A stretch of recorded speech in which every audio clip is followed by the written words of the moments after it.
તો હવે તાપીની વાત કરીએ કે જ્યાં ભાજપ પ્રદેશ પ્રમુખ વિશ્વકર્મા દ્વારા આકસ્મિક મુલાકાત કરવામાં આવી। વ્યારામાં ભાજપના કાર્યકરો અને હોદ્દેદારો સાથે બેઠકનું પણ આયોજન કરવામાં આવ્યું।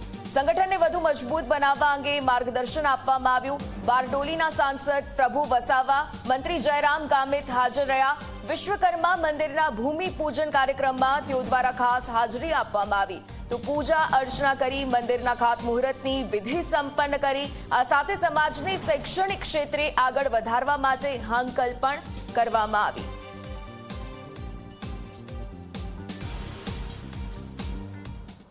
એક ધાર્મિક કાર્યમાં જોડાય છે, પણ સાથે સાથે સમાજના સૌ શ્રેષ્ઠીઓને પણ એવું કહીશ કે ધાર્મિકતાની સાથે સાથે શૈક્ષણિક કાર્યમાં પણ સમાજના સૌ શ્રેષ્ઠીઓ જોડાય।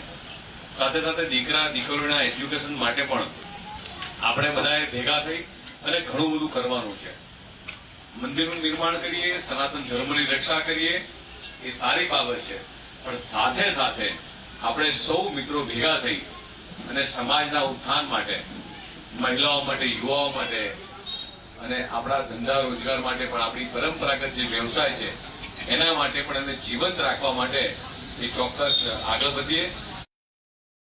ભારતીય જનતા પાર્ટીના તમામ કાર્યકર્તાઓમાં નવો જોમ, નવી ઉત્સાહ એ ચોક્કસથી દેખાઈ આવે છે અને સાહેબનું માર્ગદર્શન ચોક્કસથી આ દિશાના, આ જિલ્લાના સંગઠનને નવી મજબૂતાઈ આપવા માટે પ્રેરણારૂપ સાબિત થશે।